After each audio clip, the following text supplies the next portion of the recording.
There's a photograph I still have, tucked inside a book I never open.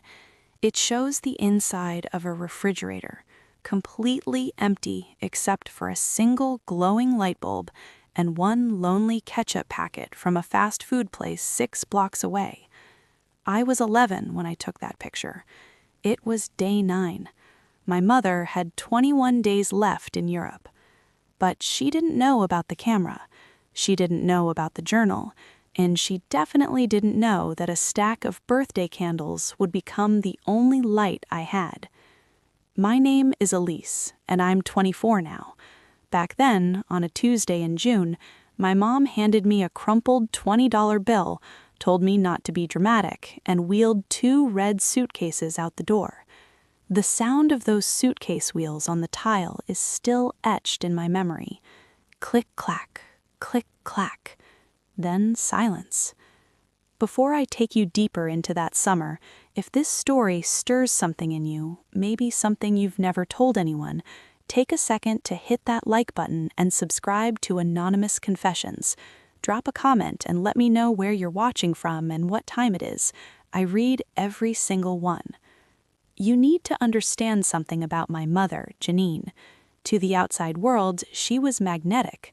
Pretty, quick to laugh, the kind of woman who made waiters smile and strangers open up. At parent-teacher conferences, the rare ones she bothered with, teachers would gush about how sweet she was. I'd just nod. Sweet wasn't the word I'd use. At home, Janine existed in a different room, even when she was standing right in front of me. She was always reaching for a life that didn't have a child attached to it. When I was 8, I ran a fever for 4 days. On day 2, she had a friend's birthday party. She left a pot of cold soup on the stove and told me to take the medicine on the counter. "A fever isn't an emergency, Elise," she said, already halfway out the door. I remember staring at that soup, willing it to heat itself up. Then came Keith Ballard. He sold insurance, drove a spotless silver sedan, and wore cologne that arrived in a room before he did. He wasn't mean to me, he just never saw me. I was a piece of furniture Janine had to navigate around. Every plan was we. We should try that new Italian place. We should go to the coast for the weekend. We never included me. And Janine, she never corrected him, not once. The weekends became a void. Friday evenings, she'd start getting ready. Curling iron, perfume like gardenias, a nice blouse. Keith's engine would rumble in the driveway at 6. The door would close. Then silence until Sunday night. At first, she asked our neighbor, Mrs. Pritchard, to check on me. She'd bring a muffin sometimes. But after a few months, even that stopped. I was 10, alone from Friday night to Sunday night, learning to make ramen and set an alarm. One evening, she just forgot to pick me up from school. I sat on a bench for 2 hours while the sky turned dark. The security guard finally called her. She pulled up smiling, told the guard work was crazy. In the car, she said nothing, not one word. The engine hummed and Keith's cologne hung in the air. "I deserve to be happy too, Elise. Don't make me feel bad for living my life," she'd say.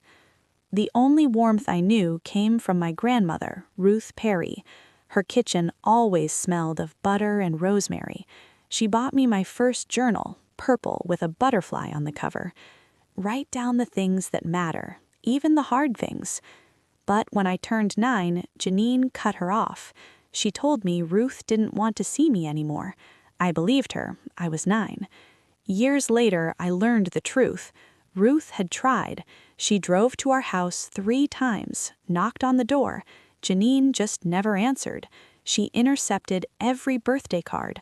3 knocks on our door that I never heard.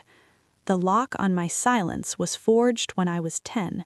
My teacher, Mrs. Goodwin, gently asked if I packed my own lunches. I almost told her the truth. That night, I casually mentioned it to Janine. Her face changed, not angry, but scared. She sat me down, grabbed my wrist just hard enough to hold. "If you ever tell anyone what happens in this house, they will take you away. Group home. "No Christmas. No one will want you." That was the lock, and I carried it in my chest. 2 months later, Janine came home glowing. She and Keith had booked a month in Europe: Paris, Rome, Barcelona. She showed me the itinerary on her phone like it was a prize. I asked, "What about me?" She barely looked up. "You'll be fine. You're practically a teenager." June 3rd, a Tuesday, she zipped her suitcases, left a 20 on the counter next to a debit card with no PIN, and walked out. No hug, no look back, just the click-clack of wheels, the door closing, and then nothing. 31 days of nothing. Day 1, I opened the fridge, half a carton of milk, a few slices of cheese, mustard, 1 packet of ramen. In the freezer, 3 cheap pizzas. I sat at the kitchen table and did the math. $20. The dollar store sold ramen 4 for $1. If I ate once a day, I could stretch the cash maybe 10 days. That left 21 days with no plan. Day 2, I tried the debit card at the grocery store. It asked for a PIN. I tried her birthday, wrong. My birthday, wrong. 1, 2, 3, 4, wrong. The screen locked me out. The cashier's look still lives in my stomach. Day 3, I ate cereal without milk. The milk had gone bad. I poured it down the sink, and the smell made me gag. Mom didn't call on day 1 either. I checked the phone twice. No dial tone, just dead plastic. She hadn't paid the bill. I could have walked to the police station. It was maybe 12 blocks. I put my shoes on. I stood at the front door, hand on the knob, and then I heard her voice in my head. "They will take you away. No one will want you." I took my shoes off and sat on the floor until the light turned orange. That night, I managed to connect to a neighbor's weak Wi-Fi. I checked Janine's bank account, the one my name was on. Balance, $0. She'd withdrawn the last $40 before she left. By day 9, hunger wasn't just a feeling, it was a low, constant hum in my body. I was eating once a day. Peanut butter sandwich if I had bread, plain ramen if I didn't. The pizzas were long gone. Day 10, I walked to the dollar store. I had $7 left doing the math in my head for ramen and bread when I passed a display of disposable cameras, $3.99. I don't know why I bought it. Yes, I do, because when Janine came home, she'd say I was lying. She'd say I was being dramatic. She'd reshape the story until it wasn't real anymore. Not this time. I bought the camera. I went home and photographed everything: the empty fridge with its single ketchup packet, the bank statement showing 0 on the screen, the calendar with each day crossed off in pencil, the note I'd slid under Mrs. Pritchard's door still visible through the gap. Day 12, the power went out. No warning, just darkness and silence so deep I could hear my own heartbeat. Janine hadn't paid the electric bill either. I found a box of birthday candles in the junk drawer, 12 left from my 10th birthday. I lit a birthday candle and sat at the kitchen table. Then I remembered the laptop had a webcam and the battery backup still had a charge. I opened the computer and hit record. I just talked. Day 12. It's dark. The lights went out. I'm talking to the camera because there's no one else. I didn't know it then, but I was building a case. Day 13, I found a church 4 blocks away. A hand-painted sign read, "Community Meal, Saturdays 11 a.m. I showed up at 10:50, stood in line. No one asked my name. No one asked why an 11-year-old was alone. A woman in a green apron handed me a paper bag, bread, 2 cans of soup, an apple. She smiled at me, a real smile. I almost cried right there. A few days later, the neighbor's Wi-Fi drifted through. I loaded Janine's social media. There she was, in Rome, holding gelato, laughing at the Colosseum. Caption, "Living my best life. #Eurotrip. #blessed. Another photo, missing my baby girl back home. Missing me so much she didn't leave a working phone number. I took a screenshot. You know, it's moments like that, when the person who's supposed to love you is performing for an audience while you're eating soup in the dark that make you question everything. If you've ever felt that kind of invisible, hit like and subscribe to Anonymous Confessions. Share your own story in the comments. I read every single one. Day 25 was the breaking point. The school ran a summer enrichment program. I didn't sign up for the learning, I signed up for the lunch. It was 91 degrees. During PE, we were running laps. Halfway around, my vision went white. The ground tilted. I woke up in the nurse's office with a cold cloth on my forehead and a juice box on the table. Sitting beside me was Mrs. Helen Whitefield, my 6th grade English teacher. She wasn't scared. She was focused. "Elise, who's taking care of you this summer?" Janine's voice screamed in my head. "Group home." "No one will want you." But Mrs. Whitfield leaned closer. "You don't have to protect anyone, honey. Just tell me the truth." My hands were shaking around the juice box. "My mom is in Europe," I whispered. "She's been gone for 25 days. Mrs. Whitfield stopped breathing for 3 full seconds. Then she walked to the phone and dialed. She didn't call my mother. She called CPS. The next morning, a caseworker named Donna Chase knocked on my door with Mrs. Whitfield behind her. I opened it, and the house behind me told the whole story. Stale air, empty soup cans by the sink, darkness because the power was still off. Donna didn't gasp. She just walked through slowly, reading the room like a book. She opened the fridge, she looked at the calendar, then she turned to me. "Elise, do you have any records, anything you wrote down?"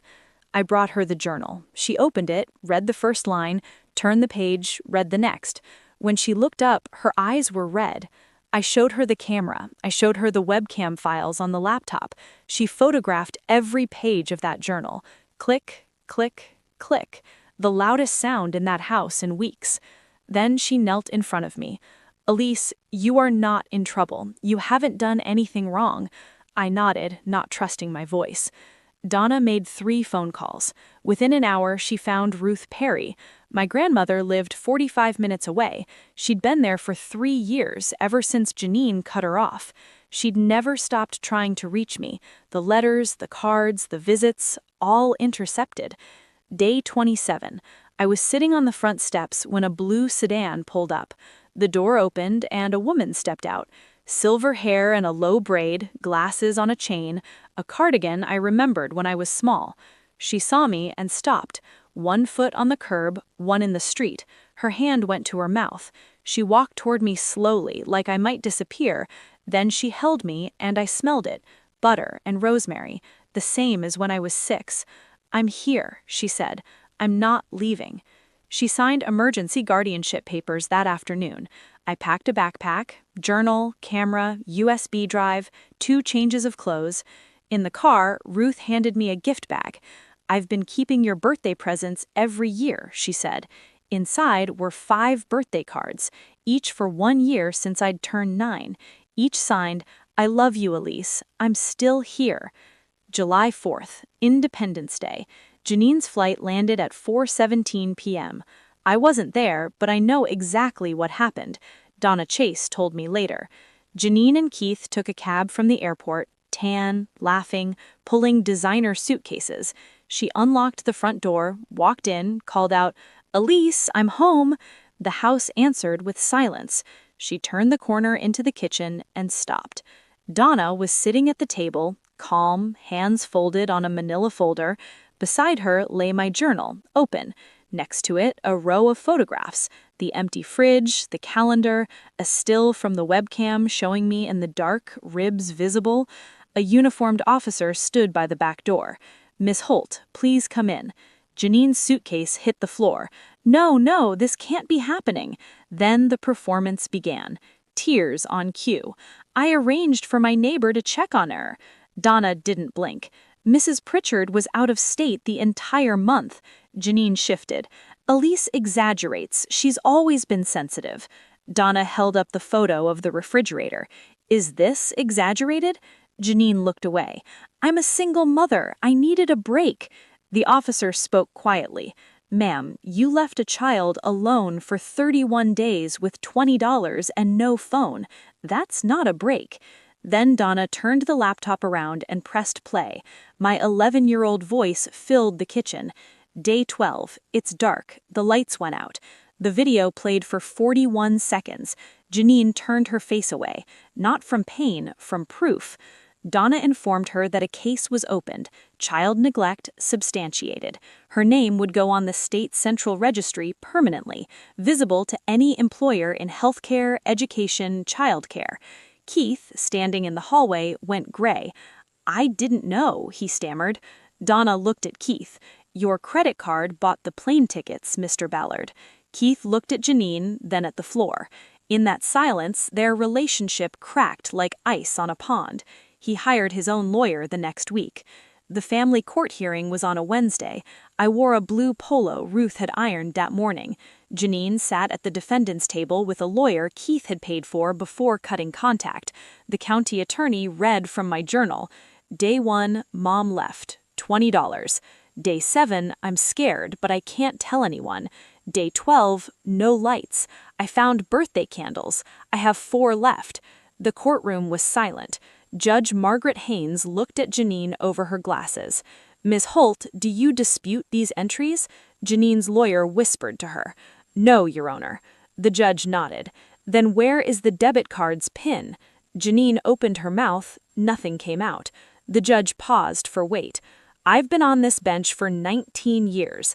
This journal is one of the most compelling pieces of evidence I've ever received from a minor."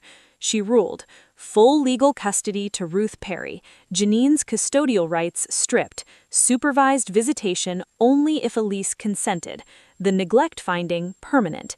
Keith received a separate finding for failure to report. In the hallway afterwards, Janine stepped in our path. She looked at me, and for a moment I thought, maybe now. But she said, "I hope you're happy now." That was it. Not, "I'm sorry," not, "Are you okay?" Just that. She walked past me, and I caught a whiff of her expensive perfume, bought with money that should have fed me. Ruth squeezed my hand. We kept walking. The years after moved differently. Ruth's house was small but real. There was always food in the fridge. The lights always worked. Every birthday had cake. She asked, "How was your day?" every single evening. I graduated, got a job at a pediatric clinic, moved into my own studio at 20. The lease was in my name. The door locked from the inside. Then on a Thursday in October when I was 24, I walked out of the clinic and saw her standing next to my car. Thinner, hair dyed a strange blonde, clothes that used to be nice. It took me 4 seconds to recognize my own mother. She smiled that smile, the one that always meant she needed something.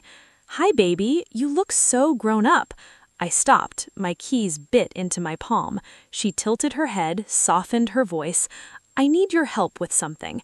13 years of silence, and she opened with a favor. We walked to a coffee shop. She ordered a vanilla latte with oat milk and extra foam, then smiled at the barista like an old friend. Small talk first. My job, my apartment. Then she leaned in. She was applying for a job at an assisted living, but a background check flagged her. The child neglect. My name. She needed me to write a letter saying the situation was exaggerated, that I was fine. She stirred her latte, eyes steady. Then she said it. "You owe me. I gave you a roof over your head for 11 years. I made mistakes, but you're not the only one who suffered." I stared at the foam swirling in her cup. Mistakes. Like traffic, like it just happened to her. I didn't argue. I just stood up, dropped $4 on the table for my coffee, and walked out. I could feel her staring through the window. I drove home, sat on my kitchen floor for 20 minutes, just breathing. Then I opened the bottom drawer of my desk. Under the tax folders was the journal, faded pink and yellow. I opened it to day 12.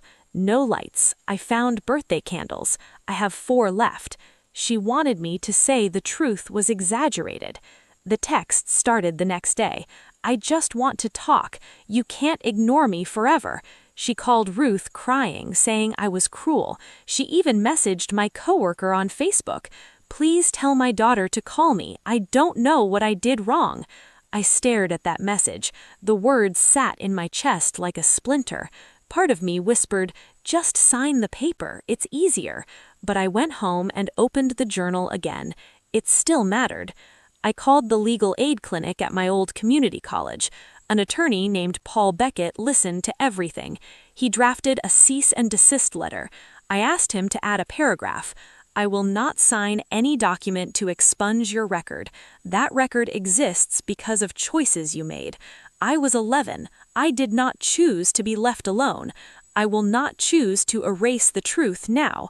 The letter went out certified mail. Paul also told me that even if I signed, the expungement would likely be denied. Janine had lied again, just another performance. 5 days later, she showed up at my workplace. Monday, 9 a.m. I was at the reception desk. The waiting room was half full. The door opened, and there she was. Thinner, messier, eyes rimmed red. We need to talk right now. The room went quiet. I stood up. I didn't shout. I didn't cry. I spoke at the same volume I used to schedule appointments. Janine, you were sent a cease and desist letter. You're at my workplace. I'm asking you one time to leave. Don't call me Janine. I am your mother. I looked at her directly, the way I couldn't when I was 11. A mother does not leave a child alone for a month with $20 and no phone. You lost that title in a courtroom 13 years ago. The waiting room was silent. My office manager appeared. Ma'am, leave now or I'm calling the police. Janine looked around, at the mother holding her toddler closer, at the old man lowering his magazine, at the teenager staring. No one moved. She turned and walked out. I sat down. My hands were steady. My heart wasn't, but it didn't need to be.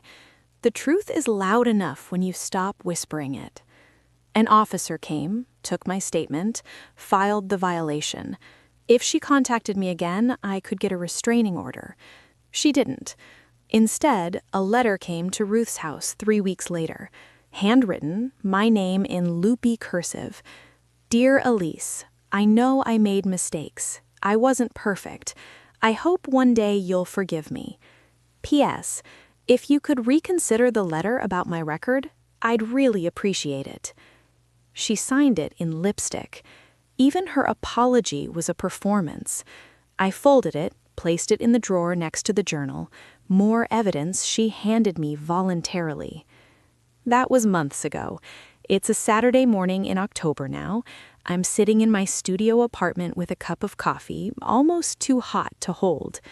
I just opened the refrigerator. It's full. Milk, eggs, spinach, leftover pasta, soup Ruth dropped off, apples, cheese. You don't understand what a full fridge means until you've opened one at 11 years old and found nothing but a light bulb and a ketchup packet. Every time I open that door now, something in my chest releases. I don't hate Janine.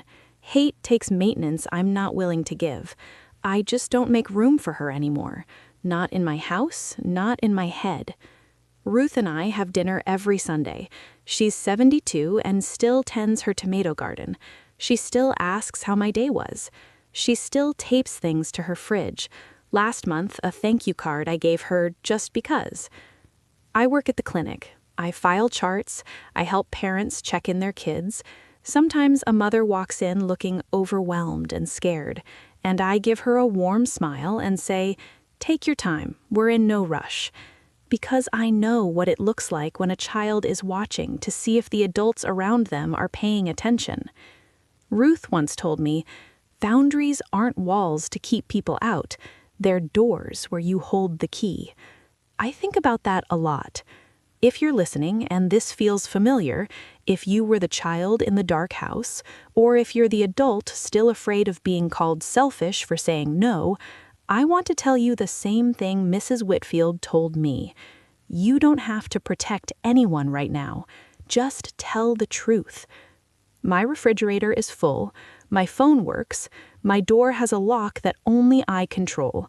I am 24 years old, and I am finally, completely home. That's my story. I didn't tell it for pity. I told it because silence is what people like Janine count on. And I'm done being quiet. If this reached you, hit like and subscribe to Anonymous Confessions. Share it with someone who needs to hear it today. And if you've ever had to draw a boundary with someone who called it betrayal, tell me in the comments. I read every single one. There's another story waiting for you in the description about a girl whose family tried to erase her from a wedding and what happened when she showed up. So that's what happened. The end.